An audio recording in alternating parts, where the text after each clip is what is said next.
Olá, sentinelas da penumbra. Hoje não temos apenas um relato. São 3 histórias sombrias que se cruzam em um ponto comum. Vizinhos e hóspedes que parecem comuns à luz do dia, mas escondem algo quando a noite cai. São histórias diferentes, mas todas deixam a mesma pergunta. Até que ponto você realmente conhece quem mora ao lado? Apague as luzes. Ajuste o fone. Bem-vindos ao Vozes no Vazio. Vozes no Vazio.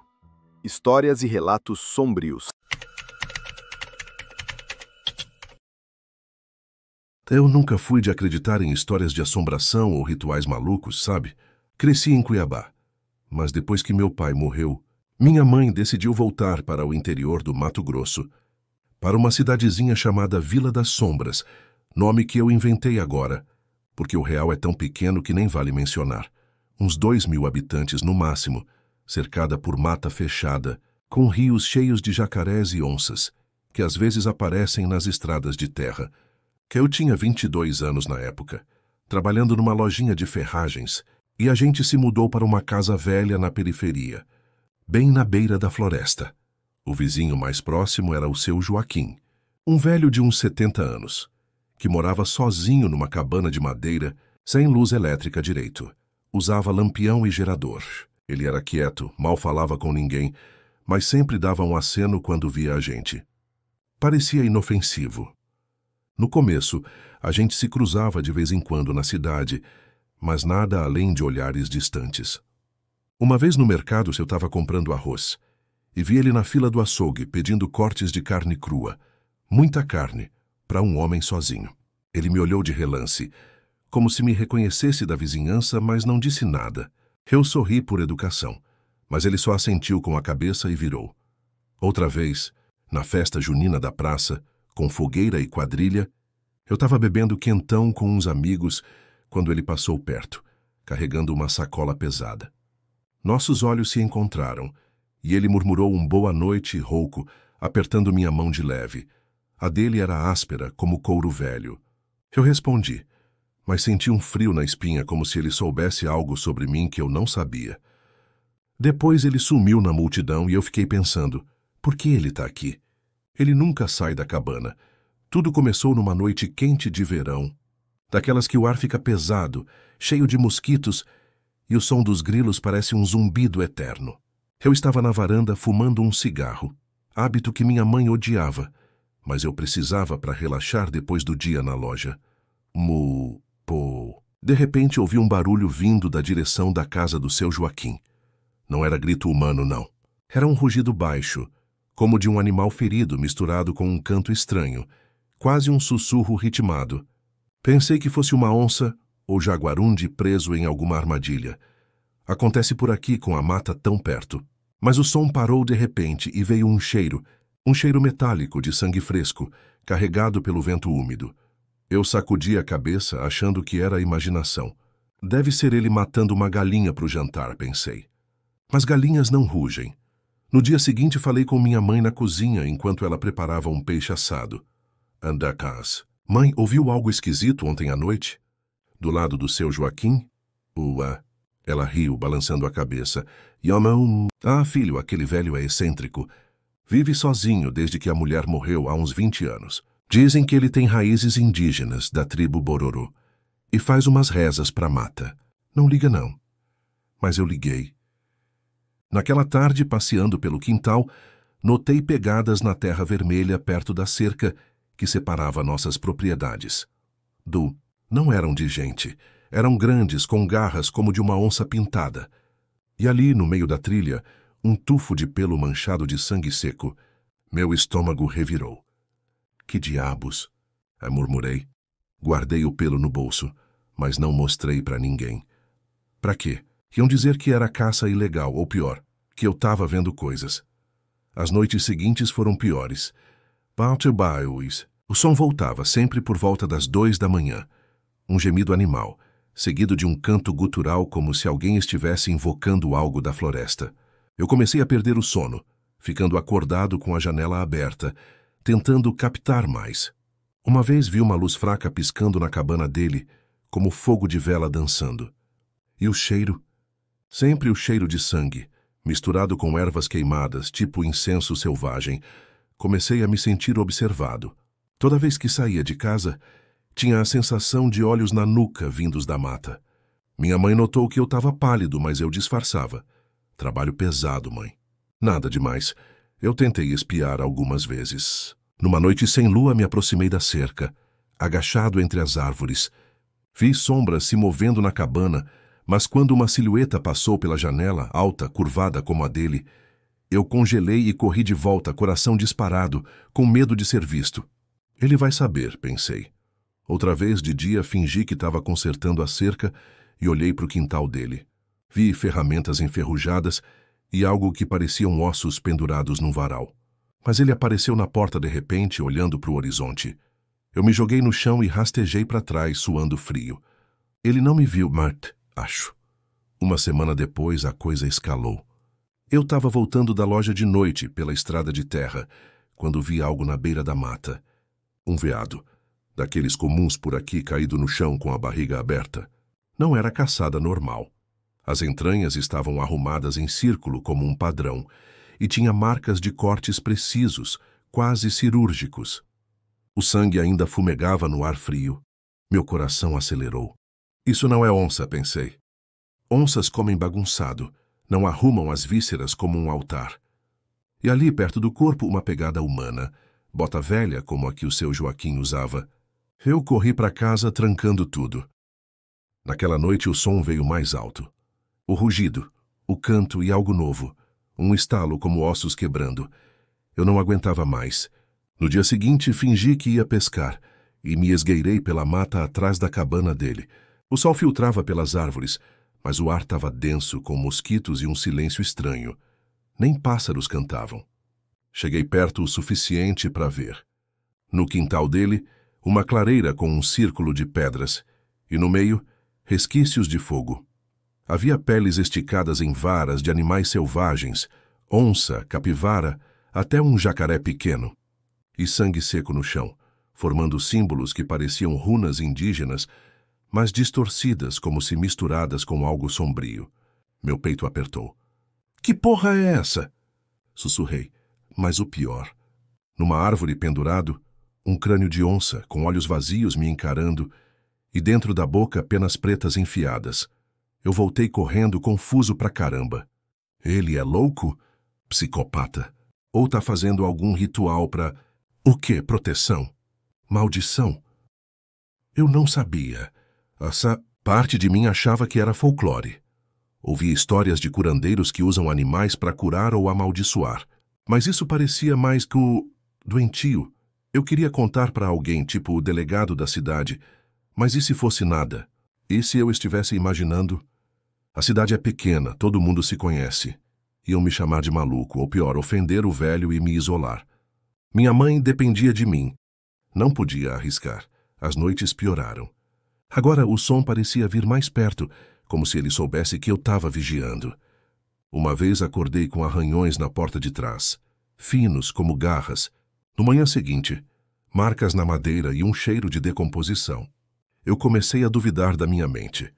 Tô enlouquecendo? É estresse? Mas aí veio a noite final. Era uma lua cheia, o céu limpo, mas a mata estava agitada, uivos distantes, folhas rustindo. Eu não conseguia dormir, então saí para a varanda de novo.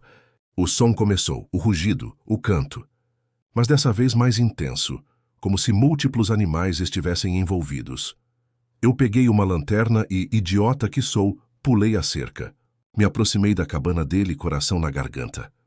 Pela janela rachada vi a cena. Seu Joaquim, nu da cintura para cima, coberto de sangue, dançando em círculo, no chão um jaguarundi vivo, amarrado, gemendo. Ele tinha uma faca ritual, entalhada com símbolos, e cortava o ar enquanto cantava em uma língua antiga, talvez bororo misturado com algo demoníaco. O animal se debatia e ele bebia o sangue que escorria, murmurando. A mata esconde. A mata guarda. Meu estômago virou. Mas o pior veio quando ele parou e olhou direto para a janela. Para mim. Seus olhos eram frios, calculistas, sem remorso. Ele ergueu a faca e o animal gritou uma última vez antes de silenciar. Eu corri tropeçando nas raízes, o pânico me cegando. Cheguei em casa, tranquei tudo e passei a noite tremendo. No dia seguinte, tudo normal. O sol bateu na lateral da casa como sempre. Cheiro de café requentado na cozinha e o zumbido elétrico dos insetos vindo da mata. Aquele tom fino que parece enfiar agulhas no ouvido. Seu Joaquim acenou como sempre, sem sinal de nada. A brisa trouxe um aroma metálico apagado, como ferro molhado depois de chuva que não caiu aqui, e um fio de ervas queimadas que eu não sabia de onde vinha. Nenhum corpo na mata, nenhum cheiro forte. Abri a porta do fundo. As marcas na madeira, sumidas. As folhas secas da varanda raspavam no piso como papel de lixa. Hasait, foi sonho? Alucinação. Eu estava confuso, com medo de contar para a mãe ou para qualquer um. Iam me internar. Passei o resto do dia em modo automático, mas com a sensação de que a casa ouvia quando eu respirava. Semanas depois, vasculhando o sótão da nossa casa velha, encontrei uma caixa do meu pai. Papel cebola amarelecido, elásticos quebrados, cheiro de naftalina e mofo frio. Dentro, cartas e fotos em envelope de revelação antiga, algumas com as bordas comidas pelo tempo. Numa delas, meu pai jovem, ao lado de uma mulher, a esposa do seu Joaquim. Tinha também anotações a lápis. Ela sumiu na mata. Joaquim culpou animais, mas eu vi cortes, rituais para encobrir. Um bilhete grampeado citava uma visita à delegacia e um número de ocorrência que nunca mais apareceu em lugar nenhum. Meu pai investigava e morreu acidentalmente num rio. A letra dele tremia em algumas linhas, como se tivesse escrito com pressa. O velho não era curandeiro, era um assassino que usava rituais indígenas falsos para mascarar crimes passionais e vinganças, matando animais para simular ataques selvagens. E agora ele sabia que eu sabia. No entardecer, vi sobre o mourão da cerca 3 pregos alinhados na horizontal, coisa que não estava ali de manhã. Pode ser nada, ou pode ser recado. Eu fiquei olhando tempo demais, sentindo o ar pesar. Eu fugi da cidade naquela noite, deixando uma nota para minha mãe. Peguei a estrada com a camisa grudando de suor nas costas e dormi numa pousada de beira de rodovia. Quarto de lâmpada fria, cheiro de desinfetante adocicado e o motor do freezer roncando no corredor. Acordei 2 vezes com um som que podia ser galhos na janela ou unhas no compensado da porta. De manhã, no estacionamento de brita, vi a poeira vermelha grudada no meu tênis, como se a madrugada tivesse me seguido. Mudei de rota, de rotina, de assunto. Mesmo assim, às vezes, um sopro de erva queimada atravessa a esquina e me encontra. Ainda sinto olhos na nuca e ouço rugidos no vento, rugidos que aprendem a calar quando alguém abre a janela. Se eu contar, quem vai acreditar? É loucura. Ou herança. E você? Notou algo no seu vizinho hoje?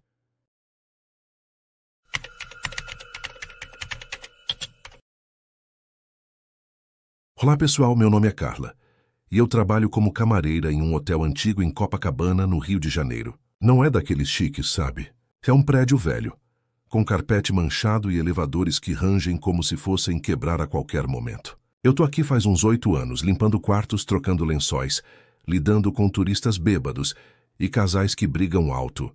Mas nada me preparou para o que aconteceu durante o Rock in Rio de 2022.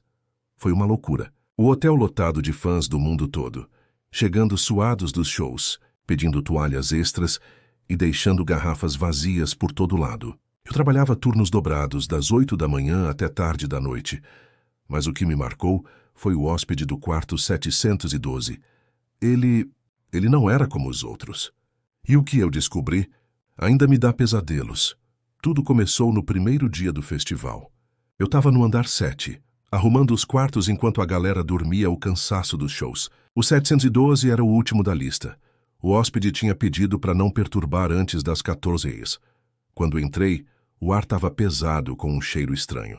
Podre, como carne velha misturada com incenso barato. Pensei que fosse lixo esquecido, mas o quarto estava impecável.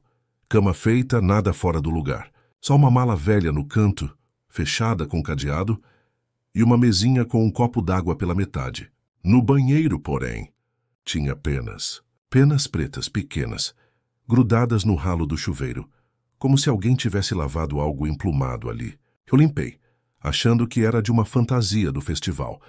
Afinal, tinha gente fantasiada de tudo quanto é jeito. Mas algo me incomodou. O hóspede era um homem idoso, solitário, de uns 60 anos, magro, com barba rala e olhos fundos. Eu o vi no check-in. Ele mal falou, pagou em dinheiro vivo e subiu sem bagagem extra. Deve ser um turista excêntrico, pensei.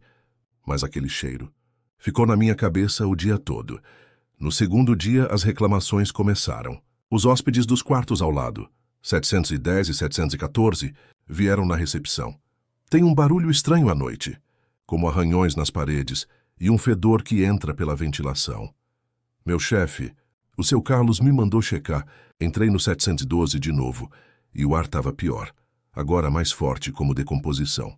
Na lixeira, sacos plásticos amarrados pesados. Eu não devia, mas abri um. Penas e ossos pequenos como de ave ou rato, limpos, sem carne, mas com marcas de dentes. Meu coração acelerou. Que diabos é isso? Guardei rápido, fingindo que não vi, mas notei marcas na parede atrás da cama. Riscos finos como unhas arranhando e um resíduo avermelhado que saía com esforço. Nos lençóis, manchas escuras que pareciam suor misturado com algo mais. Viscoso, e no chão do banheiro um preservativo usado, jogado como se não importasse. Estranho para um homem sozinho. Limpei tudo, mas saí tremendo. Naquela noite em casa não dormi direito. Sonhei com olhos me observando pelo buraco da fechadura. Acréscimo. Na manhã seguinte, pedi para olhar o CFTV com a Jéssica, da portaria. Sala pequena, ar-condicionado fraco, monitores antigos em preto e branco. Passamos rápido pelo corredor do 7º andar entre 0310 e 0340. Num frame, um borrão claro cruza a lente. Pode ser reflexo. No seguinte, a porta do 712 parece entreaberta, mas a plaquinha de não perturbe balança sozinha, como se alguém tivesse passado a passos curtos. Recuamos o vídeo, avançamos e a porta fecha sem mão nenhuma. Deve ser variação de luz, ela falou. Eu concordei com a cabeça, mas não com o estômago. No terceiro dia, minha suspeita virou obsessão. Eu já estava investigando por conta própria. Perguntei para os colegas se alguém via o hóspede saindo.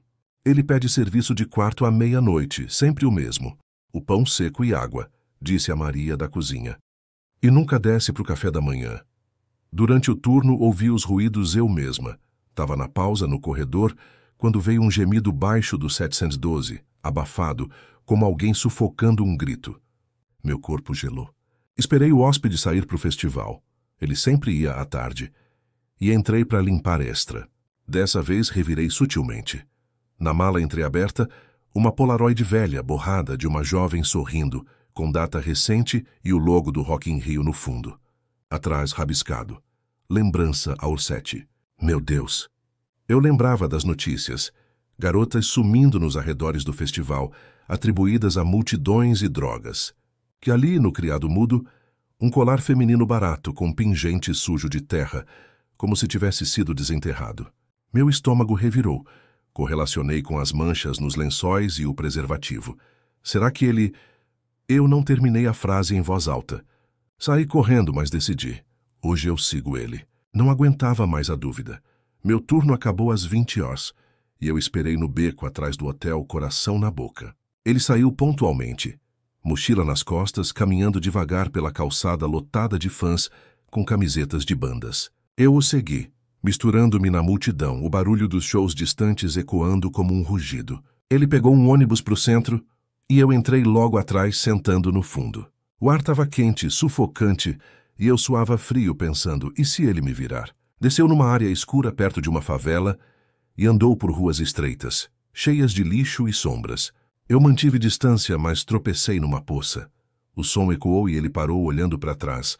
Meu pulso acelerou. Me escondi atrás de um carro abandonado, rezando para não ser vista. Ele continuou entrando num beco fedorento, iluminado por uma lâmpada quebrada.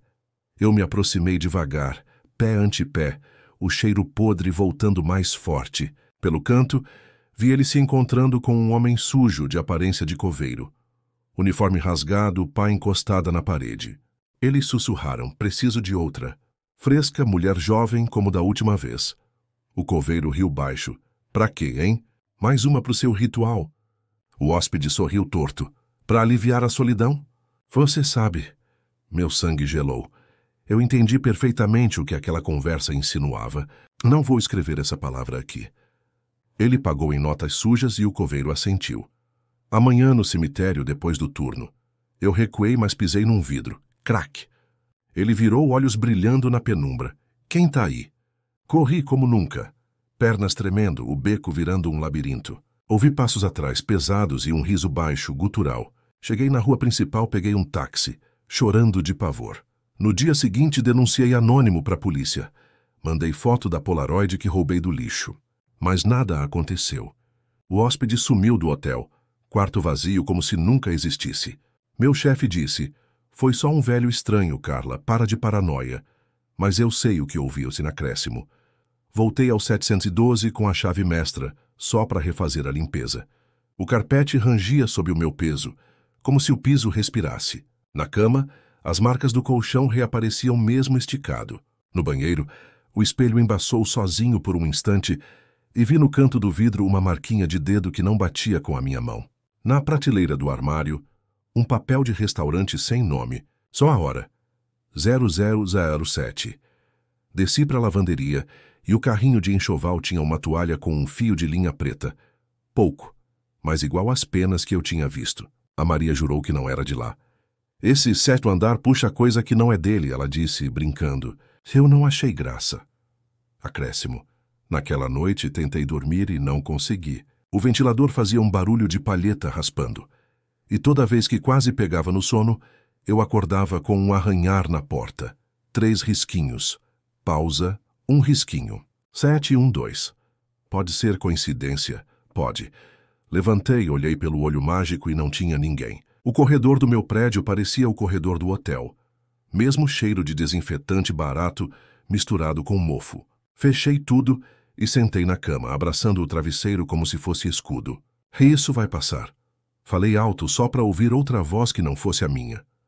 Agora, toda noite, eu ouço arranhões na minha porta de casa e sinto aquele cheiro podre no vento. Ele sabe que fui eu. E no próximo Rock in Rio, ele volta. Se você tá no festival, cuidado com os solitários. Eles colecionam mais do que ingressos.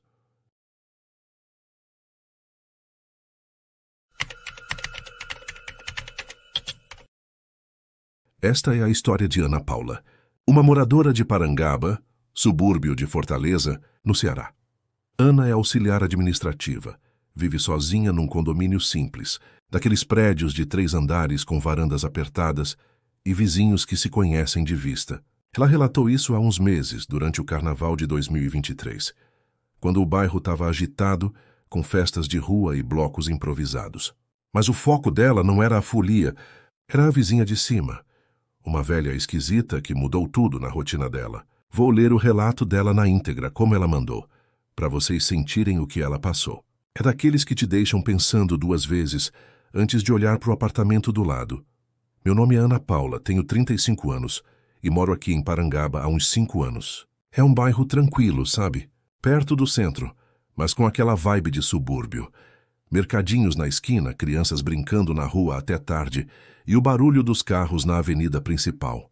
Meu prédio é simples, daqueles construídos nos anos 80, com escadas rangentes e paredes finas que deixam você ouvir tudo do vizinho. Eu vivo no 2º andar, sozinha desde que me separei. Trabalho como auxiliar numa escritório de contabilidade. Chego em casa cansada, faço janta rápida e assisto novela. Nada demais. Até que uns meses antes do Carnaval de 2023, a dona Margarida se mudou para o apartamento de cima, o 302. No começo, não notei nada. Ela chegou numa tarde chuvosa, com uma mudança pequena. Umas caixas velhas, uma máquina de costura antiga e uns móveis desgastados. Era uma senhora de uns 70 anos, magra, com cabelo branco amarrado num coque frouxo e roupas simples, tipo vestido florido desbotado. Mal falava com ninguém. O síndico comentou que ela veio do interior, viúva, sem família. Parece inofensiva, ele disse. Eu a via de relance na escada, subindo devagar, sempre com uma sacola de pano na mão. Dava um boa tarde educado, e ela respondia com um aceno sem sorriso. Parecia só uma velha solitária. Mas aí os barulhos começaram. Foi numa noite quente, daquelas que o ventilador não dá conta. Eu estava deitada, tentando dormir, quando ouvi o zumbido. Um som ritmado, mecânico, tac-tac-tac, como uma máquina de costura rodando sem parar. Vinha do teto, direto do apartamento dela. Pensei, ela costurando à meia-noite? Que estranho. Mas ignorei, achando que era insônia dela. No dia seguinte, perguntei para o vizinho do lado, o seu Carlos. Você ouve isso? Ele riu. Ah, a velha lá em cima? Sim, costura o dia todo. Deve fazer artesanato para vender. Mas não era o dia todo. Era mais à noite, quando o prédio ficava quieto. E o som variava, às vezes rápido, como se estivesse ansiosa. Outras lento, arrastado, com pausas longas que me deixavam tensa, esperando o próximo taque. Uns dias depois, comecei a notar as sombras. Meu apartamento dá para a varanda dela. As janelas ficam alinhadas com uma cortina fina que ela nunca fecha direito. À noite, quando eu apagava a luz e olhava para o teto, via silhuetas pela fresta. Pareciam pessoas, formas humanas e móveis, como se ela tivesse visitas constantes. Mas quem? Ela saía pouco só para comprar pão ou remédio na farmácia da esquina. Uma vez, vi uma sombra maior como um homem de pé, imóvel, enquanto o tac-tac ecoava. Meu coração acelerou. Será que ela tem companhia? Um filho que ninguém sabe? Mas no dia seguinte, nada. O prédio quieto, ela sozinha na escada. Comecei a me sentir observada, como se aquelas sombras me vigiassem de volta.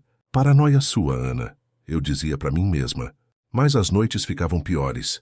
O costurar virava fundo para sonhos ruins, onde eu via figuras se movendo no escuro. O carnaval chegou e o bairro explodiu em cor e som. Blocos na rua, frevo tocando alto, gente bebendo e dançando até amanhecer. Eu até saí um pouco para distrair, mas voltava cedo. Odiava a multidão. Dona Margarida? Nem sinal. Ela ficava trancada, costurando mais do que nunca. Os barulhos agora vinham com algo novo. Murmúrios. Voz baixa, como se ela falasse sozinha ou com alguém. Vem. Fica quietinho. Eu ouvia fragmentos pelo teto. Meu Deus, aquilo me arrepiava. Uma noite, durante um bloco barulhento lá fora, subi as escadas para ver se estava tudo bem. Fingi que ia para o terraço. Passei pela porta dela e ouvi o tac-tac pausar como se ela soubesse que eu estava ali. Bati de leve. Dona Margarida, tá tudo bem? Silêncio. Depois um riso baixo, abafado. Desci correndo, coração na boca. A curiosidade virou obsessão. Eu comecei a observar mais. Via ela saindo 2 vezes por semana, sempre de manhã cedo, com uma sacola e um caderno. Para onde vai uma velha sozinha assim? Pensei. No prédio, os vizinhos fofocavam. Ela costura bonecos, vi um na janela uma vez. Parecem gente de verdade. Bonecos? Aquilo clicou com as sombras. Talvez fossem eles parados como sentinelas. Mas por quê? Uma tarde, após o trabalho, decidi seguir ela. Meu turno acabou cedo e eu esperei no portão. Ela saiu pontual, pegou um ônibus para o centro, que eu entrei logo atrás, sentando no fundo, boné na cabeça para disfarçar. O ônibus balançava nas ruas esburacadas de Parangaba e eu suava frio pensando, se ela virar, o que eu digo? Ela desceu no terminal do Papicu, andou devagar até o cemitério da Paz, um lugar grande, com tumbas brancas e árvores sombrias. Meu estômago revirou. Cemitério? Pra quê? Eu a segui de longe, me escondendo atrás de mausoléus. Ela parou numa área nova, onde faziam enterros recentes. Sentou num banco, abriu o caderno e desenhou. Não, pior, tirou fotos discretas com um celular velho, de lápides, nomes, datas, e de um enterro acontecendo ali perto. Uma família chorando, caixão descendo. Ela murmurava. Essa é perfeita. Jovem, bonita. Meu Deus, aquilo me gelou. Ela ficou horas anotando, como se colecionasse histórias de mortos. Voltei para casa tremendo, conectando os pontos. As sombras na janela, o costurar incessante, os bonecos que pareciam gente. Ela faz bonecos dos mortos? Usando fotos e nomes? A ideia era bizarra, mas crível. Uma velha solitária, talvez enlouquecida pela perda, recriando pessoas falecidas em pano e linha. Mas por quê? Naquela noite, o tac-tac veio mais forte, e eu juro que ouvi nomes sendo sussurrados. Maria, 22 anos. Vai ficar linda. Não suportei. 2 dias depois, durante o auge do carnaval, Ruas cheias, fogos explodindo. Subi para o apartamento dela enquanto ela estava fora. A porta estava entreaberta, como se convidasse. Entrei devagar, lanterna do celular ligada. O ar cheirava a linha velha e poeira. Sem podridão, só solidão. A sala era um ateliê. Máquina de costura no centro, pilhas de tecido, agulhas espalhadas. E nas prateleiras, de bonecos, dezenas deles em tamanho real, sentados como pessoas, vestidos com roupas comuns, cabelos de peruca, olhos de botão que pareciam te seguir. Cada um com uma etiqueta. João, 45 anos, enterro em 2022. Fotos pregadas neles, recortes de jornais de obituários ou tiradas no cemitério. Meu coração parou. Eram réplicas de mortos costurados com detalhes macabros, veias pintadas e expressões de dor. E no canto, um boneco novo inacabado. Rosto jovem, foto de uma garota do bairro que sumiu há pouco. Ela copia os mortos para a companhia. Pânico me tomou. Ouvi passos na escada. Ela voltando cedo. Corri para o banheiro, me tranquei rezando. Ela entrou murmurando. Hoje trouxe mais um. Vai ficar perfeito. Ouvi o tac-tac começar e sombras se movendo. Os bonecos como sentinelas. Esperei horas, suando até ela dormir. Saí na ponta dos pés, mas pisei num alfinete. Clang! Ela acordou. Quem tá aí? Corri escada abaixo, tropeçando, joelho sangrando. Cheguei em casa, tranquei tudo. No dia seguinte, tudo normal. Ela acenou na escada como se nada. Mas agora, as sombras na janela parecem me olhar. Eu queria denunciar, mas o quê? Uma velha faz bonecos de mortos? Iam rir, me chamar de louca? E se ela souber que fui eu? O carnaval acabou, mas o tac-tac continua. Às vezes, ouço meu nome sussurrado. Ela vai no cemitério amanhã? Se sim, talvez encontre minha foto. Eu evito sair. Mas e se um boneco meu aparecer na prateleira dela? Essa história de Ana Paula termina assim, com ela ainda morando lá, com medo de mudar e chamar atenção. Se você tem um vizinho esquisito, pense 2 vezes antes de investigar. Às vezes o segredo deles é pior que a imaginação. Se você sobreviveu a este relato e deseja ouvir outras histórias que habitam a penumbra da realidade, inscreva-se no canal e ative o sino do medo. Há muitas outras portas para serem abertas na escuridão.